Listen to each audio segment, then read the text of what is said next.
Welcome everyone to our little house for the discussion on Syria between US disarray and regional scrambling. The maps of Syria that we've got used to looking at over the past 2 years with various different parts of the territory coloured in colours representing the different factions has changed enormously in the past 2 years. From the situation in January 2017 where ISIS held the most territory, if not all of it terribly strategically significant, it's been squeezed dramatically by the Kurds from the east and by regime forces from the west. Today the Euphrates River serves as a frontier of sorts between the two, with the Kurds controlling most of the land to the east and Assad holding the rump of the country, save for opposition areas north and south and Turkish-held territory in the north. This battlefield equilibrium had its counterpart in a political equilibrium, with Russia and Iran supporting Assad and the US and its allies backing the Kurds. However, this equilibrium has been thrown into some doubt by President Trump's announcement in December that he would withdraw US forces from Syria. Many questions flow from this decision if fully implemented, including whether there will be more fighting in the northeast, whether there will be an accommodation between Assad and the Kurds, or a re-embrace of Assad by Arab states eager to moderate Iranian and Kurdish influence in the country. I'm delighted that instead of me, we actually have people that know a lot more to talk about this today. Emile Hokayem is Senior Fellow for Middle East Security, who is formerly at our office in Bahrain, and the author of an Adelphi book, Syria's Uprising and the Fracturing of Levant, and Dr. Kori, Deputy Director General of the ISS, and who's done several stints in government, including at the Pentagon, the National Security Council, and the US State Department, where she was Deputy Head for Policy Planning. Emile, why don't you start? Thank you, and good afternoon, everyone. We're all familiar with the outrage that followed Donald Trump's tweet announcing the US withdrawal of Syria. But I'm going to be in the weird position of actually kind of defending Donald Trump and putting the decision in context. US dilemmas in Syria predate Trump's decision. And they can be traced to a set of decisions and strategic choices that the Obama administration made in 2014 and 2015. The campaign against ISIS was designed as a narrow military counterterrorism operation that had no political strategy around it. There was no real management or interest in looking at how it affected the balance of power. There was no attempts to offset the ramifications of that strategy all along. It partly explains why the campaign was so effective. You know, if you decide to ignore the politics and you deal with it primarily purely on military terms, you're more likely to achieve that objective within a reasonable time frame. But it also explains why this is turning into a political mess. A couple of years ago, I wrote a piece in the Washington Post that unfortunately was titled "The End of ISIS Will Make the Middle East Worse," as if I was actually arguing for the end of ISIS. Anyone who has ever published a piece knows we don't pick headlines. I got a lot of trouble for that, but what I was trying to argue is that the fight against ISIS, precisely because of a lack of political agenda around the campaign, had essentially turned into a race for territory, a race for positioning among local and regional actors, and that it would inevitably create big dilemmas that would have a huge impact on the balance of power in the northern Middle East. The tragedy for the U.S. is that the deeper it entered territory in northeast Syria, the more vulnerable and the more hostage to these local and regional dynamics it became. Now, since the mid-2018, especially with the appointment of Jim Jeffrey as the head of all Syria policy at the State Department in the U.S., the we moved from having no political strategy to having an extremely ambitious strategy, where the U.S. withdrawal from Syria would happen when all Iranian forces would be expelled, when they after a political transition in Syria, after a total military defeat of ISIS, etc. Goals that were probably not achievable, at least not with the kind of resources and the risk appetite of the U.S. government. Again, Trump's decisions threw everyone on the US side off balance.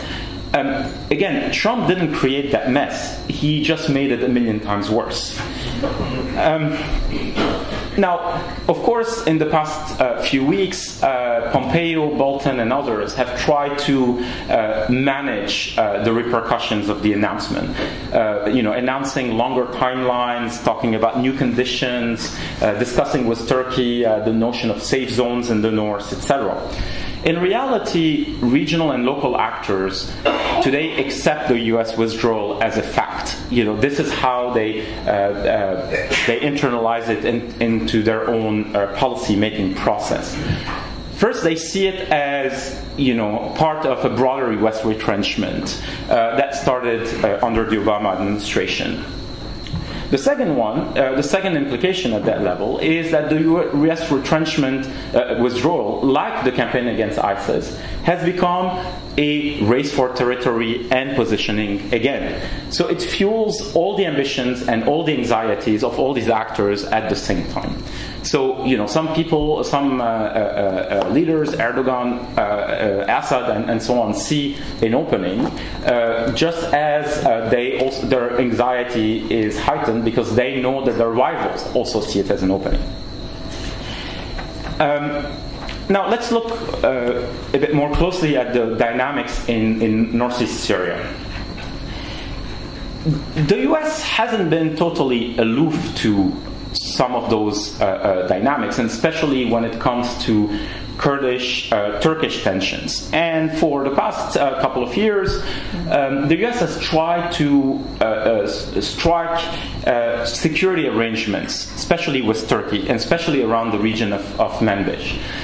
The problem is that this was always seen as security arrangements. There was, again, no real political meat around that bone. And if anything, I would argue that the way the U.S. approached that has in fact heightened Turkish worries. And again, the difficulty here is that however much one is concerned about Turkey's ambitions, there are also strong points in the Turkish perception of northern Syria. Much of the YPG leadership are senior political and military commanders from the PKK. The reason why the YPG, which is the core of the SDF, the Syrian Democratic Force, the reason why it was so effective militarily the first couple of years in the campaign against ISIS is because hundreds of commanders of the PKK who used to fight in the insurgency in southern Turkey and Iraq and elsewhere were shifted to the Syrian battlefield.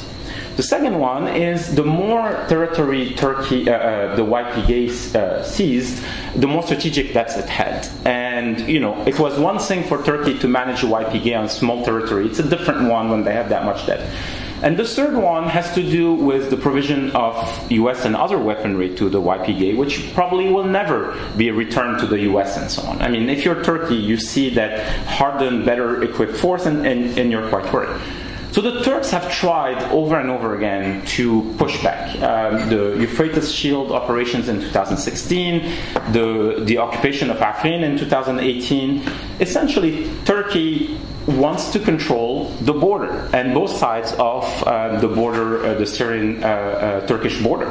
And this talk of safe zones today, which was kind of viable in 2015, 2016 in a specific political context, today is straightforward, a Turkish replication of what Israel was hoping to build in southern Lebanon in the 80s and 90s. The problem for Turkey is that one, contrary to what Erdogan suggested to President Trump, it cannot deploy the kind of force that would keep really ISIS at bay. Turkey just simply doesn't have the expeditionary power and the risk appetite to go that deep in Syrian territory. And the second one is that the forces that the Turks have at their disposals are also problematic forces. They are the remnants of the Syrian rebellion and not the best remnants of the Syrian rebellion. These have been crushed a long time ago. The YPG, however, thinks that, okay, things are looking bleak, but the first preference of the YPG was never really a long-term US presence, I think. It was using the US presence as leverage in a high-stake, delicate negotiation with the Assad regime. Essentially, the way the YPG saw its role is to seize as much territory from ISIS to exchange and use in a negotiation with the Assad regime. A lot of the territory further to the south of Hasake and others is not integral to Kurdish aspirations. They don't want to control this land, and the populations there tend to be quite hostile.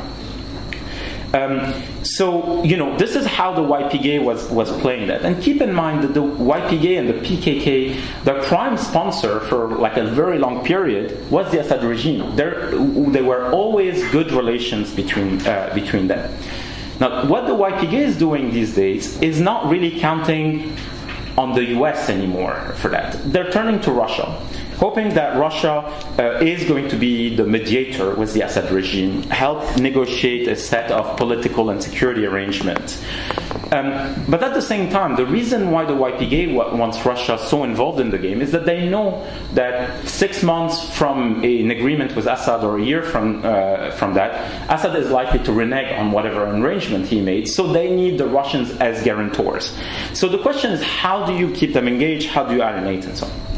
Now, if you ask me about the prospects or the probability of clashes between Turkey and the YPG in the coming period, which is what most people are worried about, I would say it's low to medium probability and high impact. If you ask me what is the prospect of a deal between the YPG and the Assad regime, I would say it's medium to high probability with a delayed impact, right? And these are the two scenarios that we're looking on the horizon. Now, if you look at broader regional dynamics, they are shaped by the following understandings around the region. The first is that the US is leaving, but that this disengagement started in 2015, 2016. So in a way, there's continuity. The players are trying to, look at how they position themselves. The second reality is that Assad is staying, despite this the mantra that we've heard in many cities that there is no military solution. Well, there is a military solution. The suckers are those who think that there is no military solution because the other side, wins at that game when you say that. The third reality is that Moscow is able to present itself as the magnanimous mediator, intermediary, and all that. And the third reality is that the nature of regional competition is changing massively. This is no longer Gulf state versus Iran. The Turkish dimension in that competition has really grown in importance. That, in large part, explains the Gulf shift over the past few months on Assad. The first driver here of what we see as the UAE, the Bahraini, and slowly the Saudi, but other rapprochement with Assad. The first driver is authoritarian solidarity after the revolutionary turmoil of the past few years.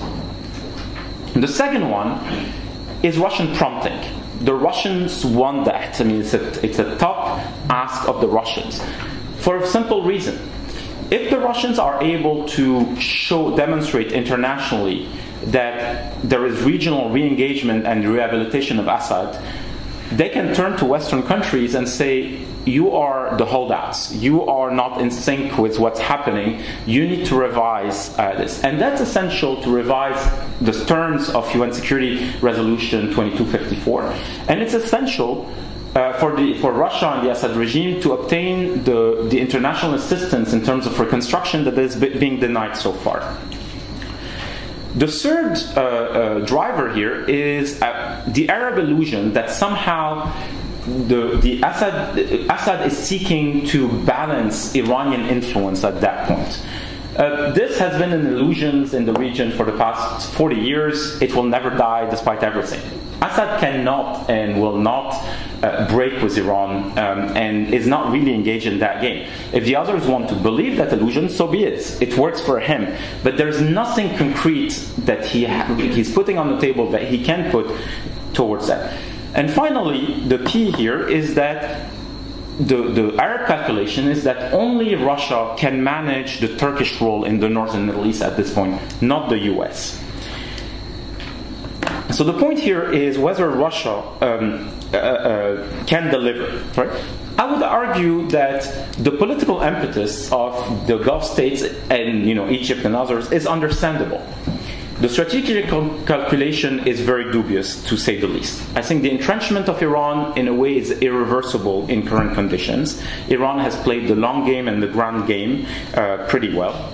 The second point is that Gulf engagement of Assad is more likely to precipitate a Turkish intervention than deter it. And the third point has to do with Russia. Can it really deliver on the long list of things that we're investing in? Let me stop here and thank you very much. Okay, thank you. Kori, please. So I'm slightly nervous because I think I disagree with Emile about the political strategy. And since he knows so much more about the Middle East than I do, it makes me nervous. But I'll let you guys decide. Here, I think the Obama administration did have a political strategy for Syria, which was to provide just enough assistance so that Assad's opponents would keep fighting. Right? And they didn't want to make enough of a commitment to genuinely pull us into opposition with Turkey. They didn't want to make enough of a commitment that they alienated the Gulf authoritarians. And they didn't want to make enough of a commitment that the responsibility for Israel's outcomes rested on American shoulders. So, the circus of Secretary of State meetings all over the place was just a time-buying strategy, right? An economy of force operation, as the Army would call it. And I thought the Trump administration had a better strategy, which was to flip the arrow. They were going to, so if Obama's strategy was do just enough so that you keep the rebels fighting, Trump's strategy was to do enough that Assad couldn't stop fighting, right? And so you are going to arm anybody who's willing to fight against Assad. You try and strengthen the Iraqis.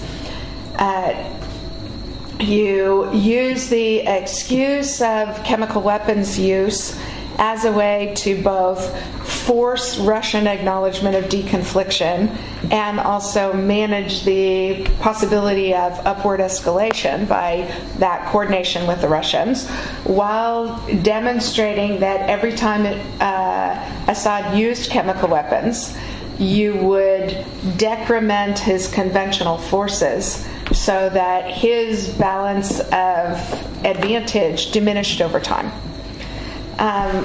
And they're both economy of force strategies. They're just different strategies. And of course, President Trump collapsed that with the announcement that the U.S. was pulling out. And now what we see, I do agree with Emile here, the enormous, yawning, cavernous gap between the administration's stated objectives and the resources they are willing to put to achieve them. Right? So even if you take the minimalist version of our political objectives, in which Assad gets to stay in power, the Gulf states fund reconstruction, but not in places Assad controls, that we don't abandon the YPG forces who have been doing the fighting, and we give Turkey oversight over what happens. That requires an enormous amount of American military operations, economic assistance, political engagement, none of which I think is on offer. And so even if you don't take John Bolton's "we're not leaving here until every Iranian boots out of Syria," which, again, conquer Syria and then talk to me about its consequences. But the gap's just enormous. And it's gotten worse by virtue of the stinginess of assistance we are giving the Iraqi government for reconstruction after the defeat of ISIS, and our political disengagement from the Iraqi equation going forward. And it's also, the gap between the strategy and resources.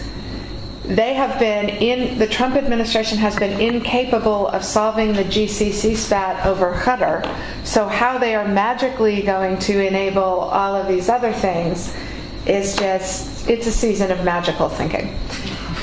In fact, it's not at all clear to me what the policy is now, because the Secretary of State is saying a different thing from the National Security Advisor, who's saying a different thing from the President, and the Secretary of Defense is silent on these subjects, and the Chairman of the Joint Chiefs of Staff is still advocating the policy that reigned before President Trump announced the withdrawal from Syria.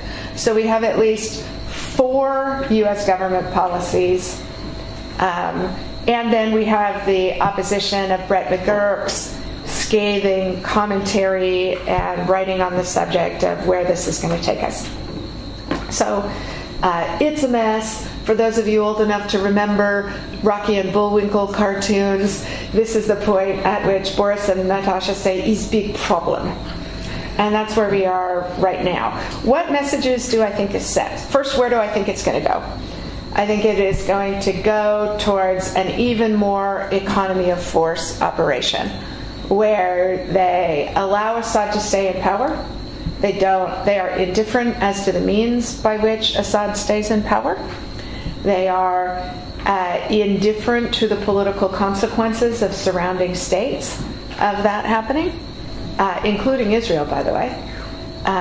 They are accelerate the use of both Iraq and Jordan as military platforms. As Emile rightly says, we don't have a strategy, we have a military campaign. And even in very small numbers of folks not stationed in Syria, the president, the last 4 days have been a demonstration of why announcing ISIS is defeated isn't even good domestic politics in the United States. So this afternoon, an attack on a U.S. YPG patrol kills 4 people. A couple of days ago, an attack inside Syria kills a couple of... The president having he put his big mission accomplished banner up. And so now even the murder of a couple of people becomes the story for the president. And I think that's likely to make him more and more impatient. And so he's going to aggravate the problem. What message do I think this sends?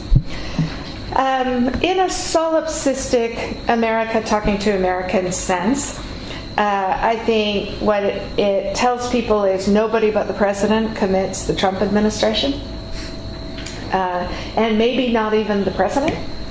I think it also demonstrates that there's no interagency process to speak of, because there's no commitment of resources to carry out the strategy. There's no deconfliction of conflicting objectives, and there's no prior consultation with allies before things happen, which was the prompt for Secretary of Defense Mattis to resign.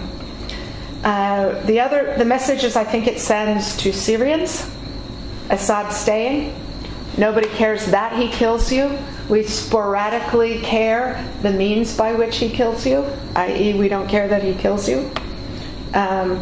Third thing I think it says to Syrians is that Assad has value in the Iran Iraq-Saudi feud, and that is going to reinforce his control of the country, because both or all of the parties to that conflict will see advantage, and Assad is surely smart enough to be telling them all whatever helps underwrite his rule. What does it say internationally? If I were the government of Iraq or Afghanistan, I would be desperately scrambling to figure out what I'm going to do when the United States abandons me. Because the very logic that the president used for writing off Syria holds in Iraq, and it holds in Afghanistan as well. So I'd be doing a lot of planning and a lot of consulting with non-Americans who are among the 74 countries in the anti-ISIS coalition, or the 50-some countries supporting the American mission in Afghanistan. The second thing I think it tells that it sends internationally is that the United States isn't a reliable ally. So when we encourage you to rise up against a government of depredation, you ought to expect you are going to get written off at whatever time the president decides. And that doesn't just have consequences for non-state actors. If I were the government of Pakistan, this would remind me how unreliable the United States is as an ally. The people I think who should be most worried about the consequences of this are the Republic of Korea, because the president's announcement of another summit with the North Korean leader, at which there has been no progress towards denuclearization, despite the president's outsized claims that there's no longer a threat. He's going to be looking for something to change the subject. And given the ease with which he canceled military exercises without consulting with the Department of Defense, what I would be worried about if I were the South Korean government is that he's going to announce the unilateral withdrawal of U.S. troops stationed in South Korea. And try and bill it as a big confidence-building measure and proof of the improving relationship with North Korea.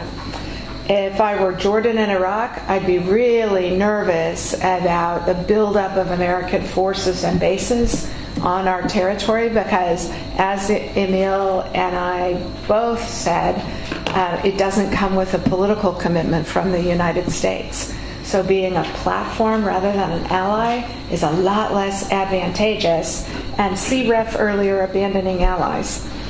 The NATO allies ought to be awfully worried.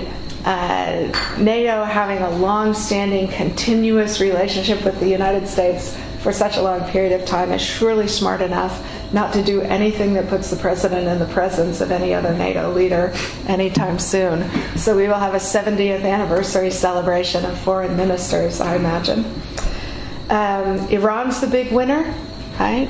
Because they show, not only do they keep all of their military and militia infrastructure and connections in Syria, but they can strengthen them across Iraq.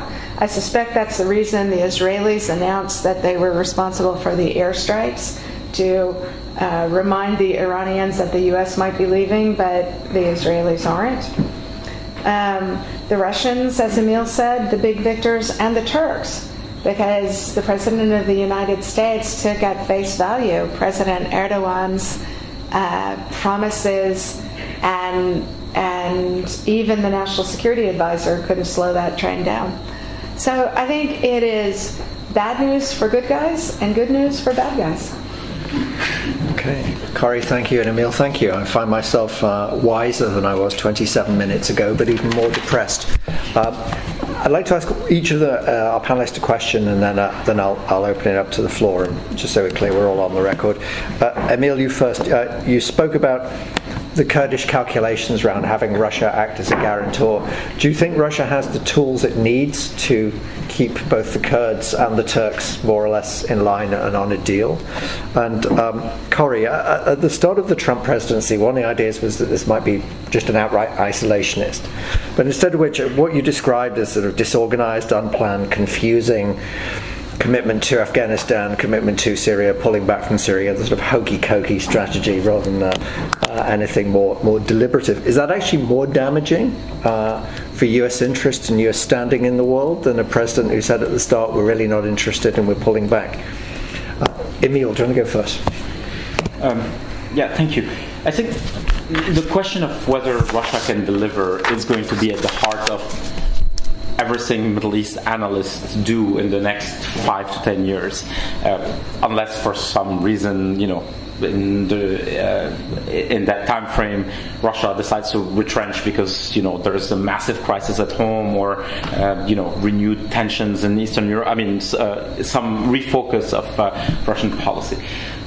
My sense is that on none of these issues, Russia is actually able to build a strong order, a political agreement that actually is inclusive enough, strong enough, diversified enough, so that all the parties have a stake in them. What Russia is likely to do is create some security arrangements in the short term, and maintain the illusion that there is more to come. I mean, the Israelis learned it the hard way in southern Syria, where they saw that whatever understanding they had with the Russians would work, except that the Iranians still figure out a way to work around it, and the Russians prefer to close their eyes rather than admit the shortcomings of these.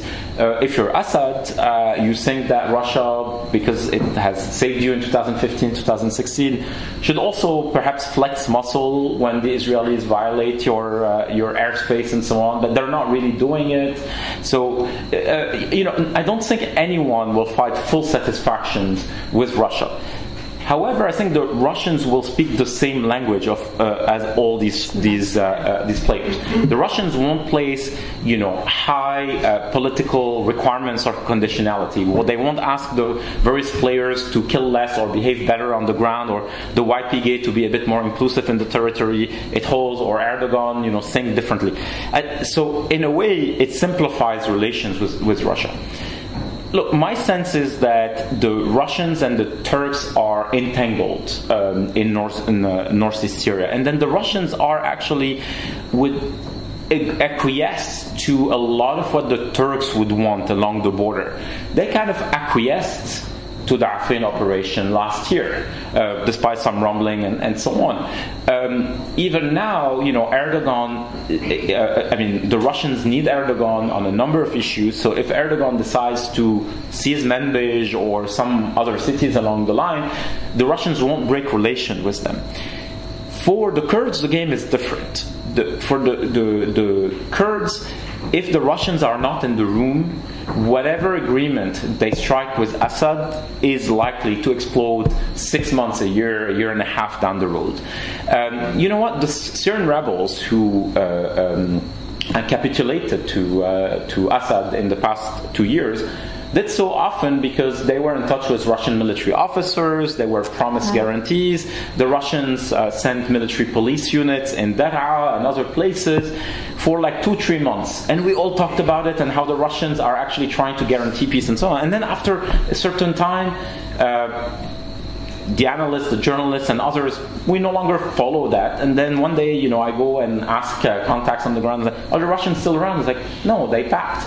Or the Russians have promised to put some money in some reconstruction effort, but they never did.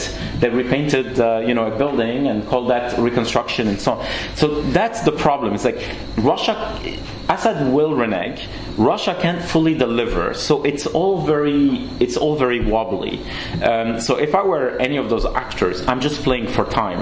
I'm just seizing whatever I can seize in the short term, but I'm making other long-term calculations. Thank you. Kori.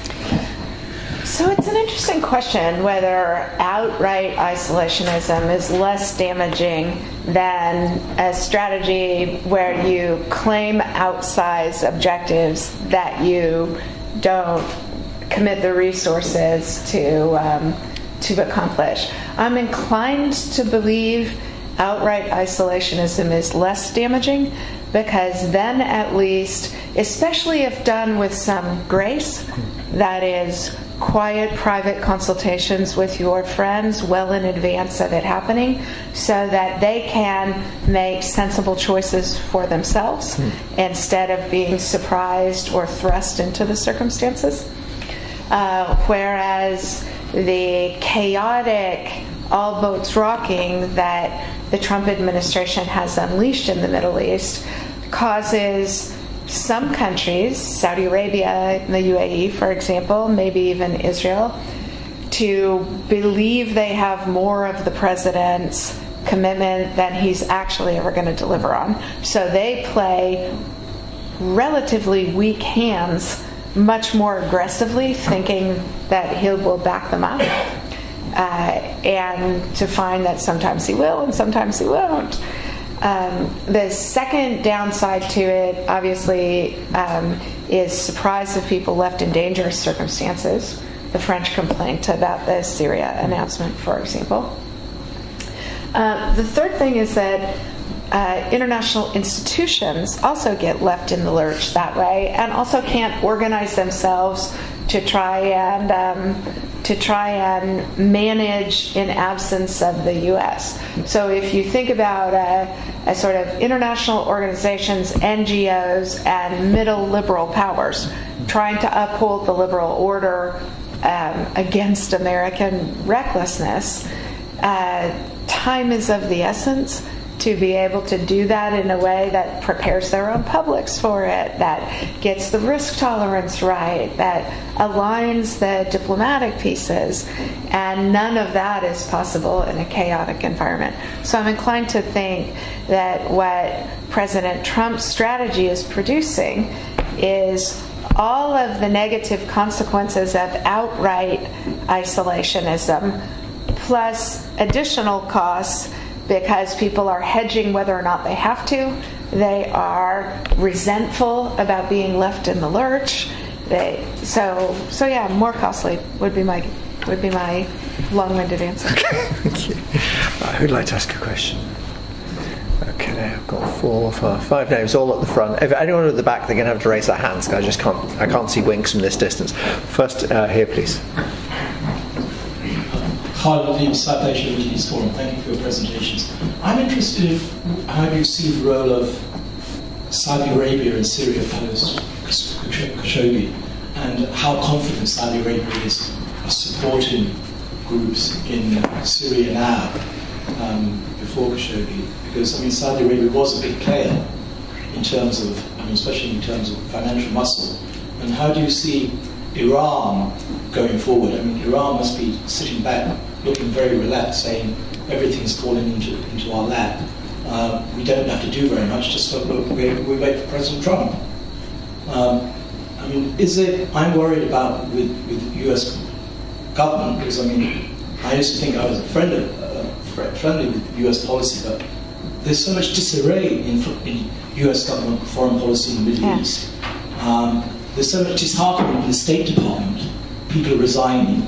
I've been told that in the State Department in Washington, people are leaving their offices at 4 o'clock. There's just so much disharmony on the staff, and I think that's very sad to see. And maybe you can comment on that. So I will take a quick swing at it, then ask Emile, who's much more knowledgeable about both Iran and Saudi Arabia than I am. I think that President Trump's view is that the Saudis and the other Gulf countries pay for reconstruction in the Gulf, and the fact that they are playing footsies with Assad now is only going to reinforce that belief. But the problem is that the Saudis have a tendency to make great claims of their virtuous engagement and not follow through for the Palestinians or the Syrians or for others. And to the extent that ISIS is not defeated, I would be surprised if the Saudi military had the bandwidth to operate in Syria while still engaged in Yemen. And I wouldn't think their performance in Yemen has been such that it would give them an enormous amount of confidence about operating independently of the American military in Syria. So I anticipate the Saudi government, seeing that they have lots of reasons to invest in Assad, right? So the niceties about Western standards of human rights that the Saudis are currently bitter about us talking about in the Khashoggi case, right? Like Assad's worse than they are, and therefore they're not going to expend any time and effort on that. But as Emile said, the authoritarian brotherhood in the region, especially if they can organize it against Iran, is probably going to feel worthwhile to the Saudis. So I think you can expect a fair amount of mischief, but not a whole lot of transparent, helpful, useful things that the Syrian people will need. I absolutely agree with your description of Iran. I mean, that Qasem Soleimani should be turning cartwheels down the central drive of Damascus over this. And the State Department. So I speak as an alum of the State Department, and there is a tendency among the American Foreign Service to always have bad morale and always think it's terrible. I mean, I remember the town halls when Condi Rice was Secretary of State at the start of the Iraq War. I think Secretary Pompeo cares more about the morale of the institution than his predecessor, Secretary Tillerson, did. And I think he is actually trying to find ways to engage the Foreign Service more. But more than the kind of professionalism part is these are career diplomats. They have spent a lot of time and a lot of training figuring out how to sell difficult American policies with a minimum amount of unhappiness on the part of others. And of course, they're incredibly frustrated that this administration doesn't care at all about those tradecraft and professionalism issues. Sure. I mean, one has to understand the shifting Gulf view over Syria. They were on the forefront for a number of years. And at the time, their big demand was for more American involvement and coordination, even as they were also pursuing dual track policies, which is one, coordinate with their Western allies and so on who to arm and how to do things and so on, and then running their parallel intelligence arming operations and so on. And that game essentially cost them a lot of credibility. It made things worse in Syria, etc. But I would argue that the turning point of 2013, the debacle of the Red Line, has had really deep implications. I know that in the U.S. National Security Commentariat, this tends to be dismissed. I think it's actually a key moment. It's the moment where the U.S. lost escalation dominance, where the U.S. was no longer able to couch its intervention in Syria or its role in terms of guaranteeing certain norms on something that was clearly stated, etc. And the hedging started then. Now, what also happened in Saudi is that King Abdullah was deeply invested in the Levant. That was, emotionally, personally, he had friends in Lebanon, he grew up in the region. It was humanly important for him. King Salman, but more importantly, Prince Mohammed bin Salman, have none of that experience, that legacy. I mean, there is a real generational shift inside Saudi Arabia in terms of how they look at the Levant. This is no longer the romantic place where you spend your holidays and your best friends were Lebanese and you went partying in Zabadani or other places in Syria. This is a very different mindset. And then you have the priority given to Yemen. Yemen has turned out to be a much bigger entanglement for the Saudis and has really forced them to rethink how they do their relations. If you're Saudi and you're dealing with Yemen, you need to, for instance, keep the Russians on board so that you're not exposed at the Security Council. And then the Khashoggi assassination happened, and who do you high five in Buenos Aires if you're Mohammed bin Salman? Vladimir Putin, because he's never going to go on record, or no part of the Russian administration will ever denounce you for that. They engage in the same behavior, right? So we saw Saudi changing in this regard. Now, I would say the strategic calculation is still troubling. If it is aimed at either Iran or Turkey, it's likely to fail in this regard. The Assad regime, the Russians, others are not going to give the Gulf states what they want in this regard. They never give it even before the uprising, when things were easier and cheaper and you could operate there. So there is a danger that actually the Gulf involvement in Syria will actually generate economic benefits for the regime. They will strike the real estate deals. I mean, I'm just looking at some of the projects they're talking about tourism projects in a country where half of the population has run away from their home, right? So 6 million IDPs and 6 million refugees. I mean, of a population of 23 million. So the Gulf states may fuel the predatory economy and the politics of capture in Syria without any strategic or political return on this level. And on Iran, yes, Iran has been a victor at that level. There was a moment where actually I would argue Iranian strategy was failing, right? If Qasem Soleimani had to rush to Moscow in 2015 and say, please Russians, come and help me after 3-4 years of massively investing in the Assad regime and building militias and so on, it's not a sign of success. It was a sign of failure, and that's quite clear. The problem is that once you're victorious, you get to rewrite history. You get to actually explain how actually there was a strategy all along and you adjusted and so on, which is true to a large extent.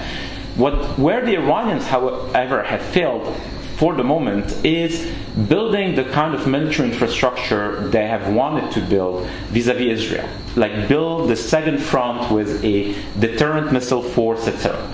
The Israeli priority in Syria is to deny Iran the same rules that govern escalation and deterrence in Lebanon. So you don't want to even get to that level where you have a second front that actually is a serious one. I think the Iranians on this at that level are still behind. Right, we have at least 6 questions to ask, and I've only got I will be more disciplined. 15 minutes, so I'm going to bunch them into 3s and hope that my colleagues live by the maxim that brevity is the soul of wit. Jeremy Bowen first, please. Actually, you just touched a bit on the question I was going to ask, Emile. It was about Israel's strategy. They're doing a lot of bombing at the moment in Syria. What do you think of that strategy? Do you think it's effective from Israel's perspective? David, next one, please. Thank you, David Butter, Chatham House. Emile, I wanted to pick up on your mention of the Russians having an interest in revising Resolution 2254, which is the whole diplomatic context. And I was wondering whether you have any feelings for where the UN might go with the new envoy, where the EU might be going. What we're seeing with the EU now is tightening sanctions on specifically the sort of business groups who the UAE are trying to engage with. And we've also seen on the sanctions side a quite significant toughening of US sanctions last year, which have really caused quite a lot of headaches for the regime at the moment. So are we going in the direction that all of these sanctions are going to be lifted off, and whether it's going to be back to normal, Assad will be preparing for 2021, or are we still playing this game where they're trying to achieve some sort of constitutional change through the UN? Thank you. And Dana Allen here, please. To both panelists, one question each. Emile, you've talked about this a bit, I think. You're talking about changing Gulf and Saudi calculations. I'm just wondering if the Gulf happiness with Donald Trump has been affected by recent weeks, or is Syria compartmentalized in that way? Kori, I wonder if you could make some political foreign policy speculation, especially about the Republican Party post-Trump in regard to the Middle East. Post-Trump could be a year from now, or 2 years from now, or 6 years from now. But on the Democratic side, there's arguably going to be a continued sea change to the left, which might mean less interventionist, but that'll be counteracted, I think, by an effort to be anti-Trump in these regards. So we're going to be more reliable allies, at least rhetorically. That's, I think, going to be part of the campaign argument. But the Republicans are sort of, they're under the lid as long as Trump is president. And what are they going to do when that lid's taken off? Thank you. Emile, why don't you go first? Sure. First, about the effectiveness of Israel's bombing campaign. I mean, Israel has relied on two things: superior ISR intelligence capabilities, and second, air dominance. On the intelligence capabilities, I think from my reading, it's working quite well. If you're running over 200 airstrikes in a matter of a couple of years, and you're hitting large arsenals and smaller ones and so on, you may be getting, whether it's your electronics intelligence or your human intelligence, whatever, it's coming through. But if the US withdraws, if somehow you have to cover more of the territory, you have to do more, you get overstretched, right? I mean, at some point, things may be harder. They may have still the resources and so on, but that's a complication to factor. On air dominance, it's also the case. The Israelis had air dominance, but they always had to factor, at least in the past couple of years, Russia. The Russian red lines are two, essentially. I mean, the first one is don't jeopardize our strategic achievement, which is the survival of the Assad regime and the recovery of the Assad regime. So, okay, you may hit Syrian regime troops, but don't make it a priority. If they happen to be on the same airbase, so be it. But don't go after key units. Don't go precisely for that, right? Number one. The second red line is don't hit Russian troops. And then a couple months ago, it was actually Syrian air defense that hit Russian, the Ilyushin-20, the spy plane, when there was a Israeli operation. And then Putin got mad at the Israelis rather than the Syrians. And I think that the Russians felt the heat. It's a bit humiliating for the Russians to be in that position. There is a confliction with Israel, but it's not perfect. Israel is the one actor that is more skeptical about Russia than the others, and that can play with the Russians and a more level, similar level almost. So I would argue that it has been an effective campaign from from Israel's perspective, but it's going to get harder. They will have more territory to cover. They will have probably a more antagonistic Russia down the road that feels more confident. They won in a way against the US that is now exiting this. The Russians now are trying to think about how they compete with Iran in terms of restructuring the Syrian regime and militia forces. I don't think this is going to be a debilitating competition. They'll disagree, but ultimately, I think the Iranians are ahead in the game. On David's question about what the Russian game is, I think the Russians have won over 22-54. The requirements of a political transition have been defined down by Stefan de Mistura over time and so on. The Mistura's acceptance of Sochi and the discussion about the Constitutional Committee and so on was a way for de Mistura to stay relevant while actually having no return whatsoever. I think what's interesting I had expected the EU to mollify its position until now, and actually we see them still holding the line. We'll see where the Italians go, when the Austrians go, where the Spaniards go. But it's difficult to lift sanctions, and I think it's the attempt to contain the regime will still be there. The question is whether there's a political strategy around it. The danger is when sanctions are a substitute for policy. And that's, I think, where we're getting at that point with U.S. disarray, with the EU saying it's easy to list people on the list of sanctioned individuals. It's much harder to actually bring foreign ministers and say, okay, these are what we agree not to do, and this is what we agreed to do. And that's where we are. I belong to the camp that says that the new UN Special Envoy should commit suicide, and he should fall on his own sword. It's basically go do a survey and say, you know what, we'll never be able to deliver any of those things. So instead of the UN process being the farce, the charade it's been, and sorry, I'm not going to be very polite, but that's what it has been, because of the changing international environment, but also because of the choices of the Mistura, better to kill the whole thing and not pretend that there's something standing, that we hold higher values. And finally, Dana, I think the Trump and the Gulf states have had all along this weird relationship, is that they kind of thought that they agreed on so many things, and I think the Gulf perspective on Trump was always cute because they saw someone who kind of speak their language, and they projected onto him quite a lot. But I think these are two sides that were meant to disappoint each other on a number of issues.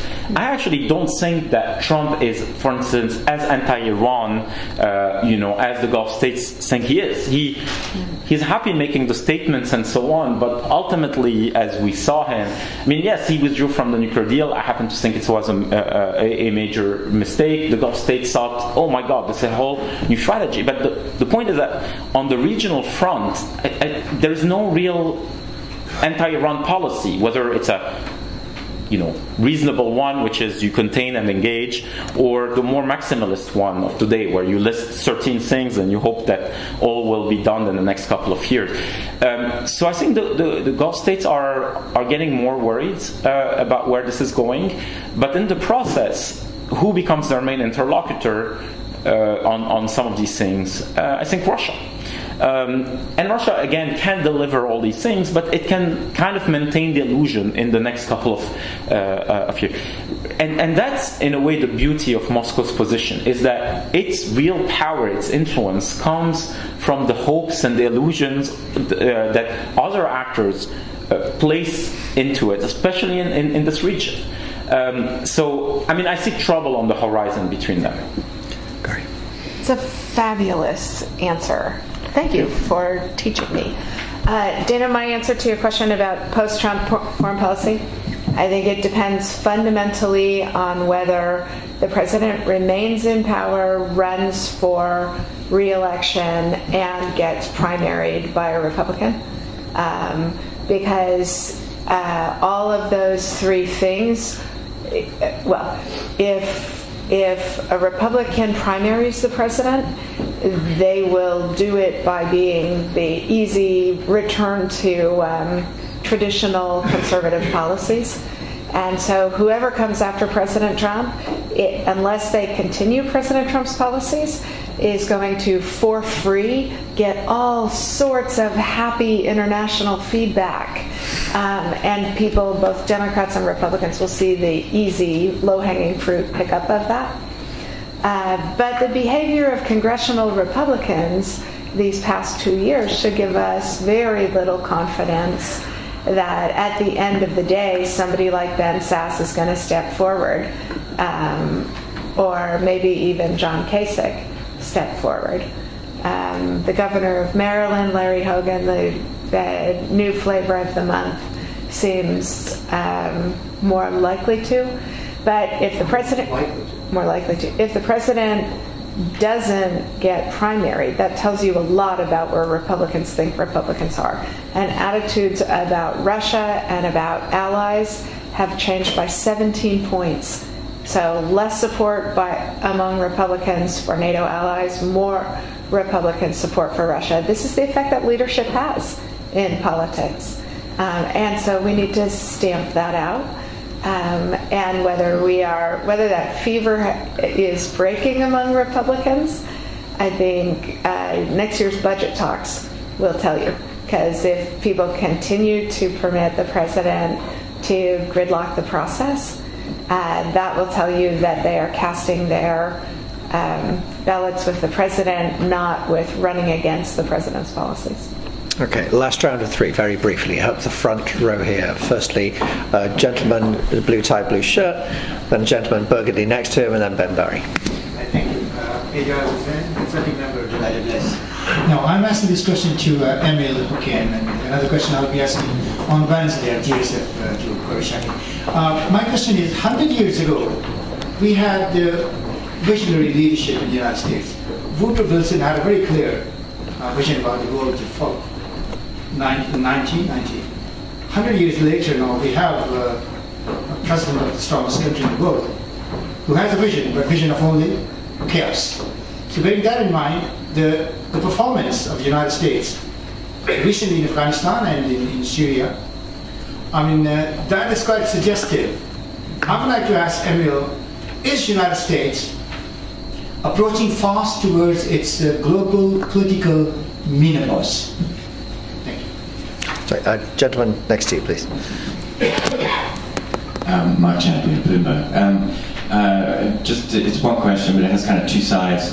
One is, if you posit that what the Russians need now is reconstruction from the Gulf, from the West, from Europe, from China, if they can't get it, how damaging would that be to their strategic position that they developed in the Middle East? Great question. And sort of the other side of that question is how solid, if they can succeed in Syria fully, how solid is the conventional wisdom that the Saudis, for example, simply can't flip from the US to Russia because of all their investment in the military and all the other reasons people get? Ben, finally, and briefly. This war, because it has been a war between Israel and Iran, has been limited in terms of geography and ways and means and targets. What are the chances of it escalating into something much less limited, including bringing in Lebanese Hezbollah? So I will take a two-sentence answer at that, and I think that's my only one. I think the odds are relatively low because Iran's near-death, almost failure conventionally in Syria shouldn't make them by any means confident.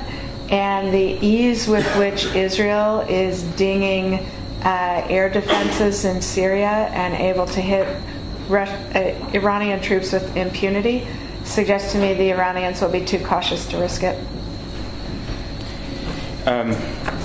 First, Ben, to continue on that, I mean, I still think it's a low probability, high impact scenario.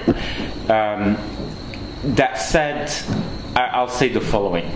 No one wants that war, but everyone is ready for it, and everyone expects it in a time frame, a certain time frame, right? It may not happen. Now, the question I have is, if you think that if there's something you don't want, but you're ready for it and you kind of expect it, does it make you less or more cautious? And does it make the risk of accidental escalation or miscalculation or misinterpretation higher or lower? I don't know. I think people who work on escalation ladders and so on should be asking that question. Now, I would argue that in a way, Israel's military effectiveness means that the time frame for this kind of confrontation has been lengthened, and that if the Israelis were struggling and whatever, I think even someone like Netanyahu, who's relatively cautious in terms of that, would just consider much bigger scenarios. I also think that a group like Hezbollah is quite sensitive to regional dynamics, but also local dynamics, and at that point they don't want to risk it. If anything, I think that Hezbollah is going to focus on consolidating politically inside Lebanon, just get into the game of reasserting influence and so on, which is going to be massively problematic for and inside Lebanon, but it's not necessarily going to be a huge deal in terms of regional dynamics. Mark, the question about reconstruction in Russia. I mean, first, the way the Russians or Assad or the Iranians define reconstruction is very different from how you and I and others would define it. And that's one of the key things in this debate that we have to understand. We talk about reconstruction as, what are the communities that need help? How can you think about infrastructure, health, whatever. For them, reconstruction is it's a political strategy to consolidate the political authority and the control of the regime. So it's a much narrower thing that the kind of discourse we have developed in the past 20 years about how do you stabilize Afghanistan or whatever. Of course, there was an element of political legitimacy there as well, but it was very different, right? So there are things that Russia can secure that are just minimal, right? I mean, when you look at the numbers that are the dollar amount that's needed for Syria, when you hear $400 billion, even the Gulf states will never put a fraction of that on the table, right? But the question is, if you put a couple billions that benefit Assad or Rami Makhlouf or whatever in part of the country, that's good enough for the regime. And if they can call it reconstruction, take snazzy pictures, build, a small square in Damascus with modern-looking buildings and so on, a mini Grozny. And if RT and the loonies out there, who cheer for all that, can take the pictures and, create propaganda, that's good enough for them.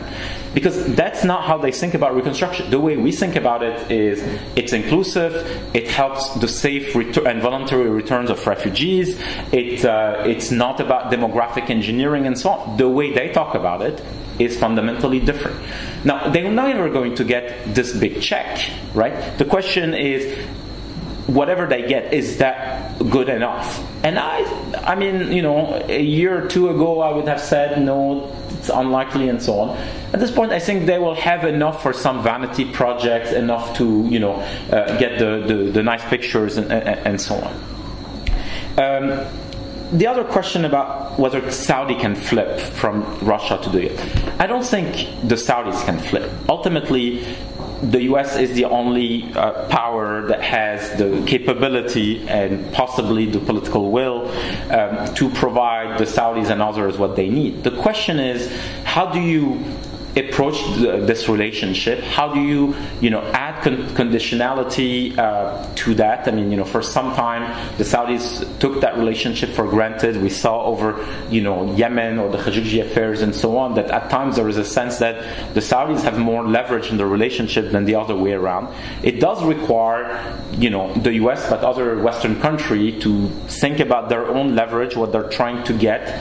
But you can't do this. You can't talk about this relationship if you're not invested in the regional order. And what we've seen in the past, I would say 10 years, is less interest in the regional order and more interest in discrete issues. So, the US, how the US dealt with nuclear diplomacy with Iran or the campaign against ISIS, it was less about the regional order and more with dealing with a specific issue.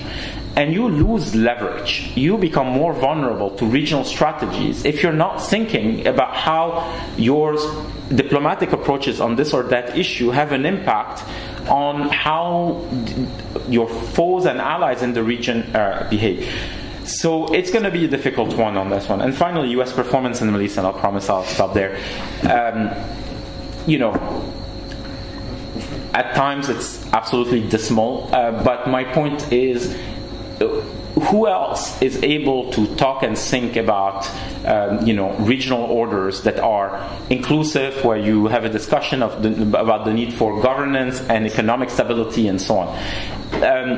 I still don't see an external actor, and that includes China and Russia and so on, who can actually think about this region in its multiple aspects. And this is why, I mean, we wish someone else could come and figure out a regional agenda and so on. I still think Washington will be the place where we go, or within the next 2 years or 6 years or whatever, we'll see like a totally different U.S. and then at that point we'll have to think about a much more chaotic region, which is possible. Okay, thank you very much. Thank you, all of you, for coming. It was a really interesting debate, and it's nice to see we can get a good audience even on a Monday afternoon, particularly with the ISS heating stop and go. Please join me in thanking both our panelists.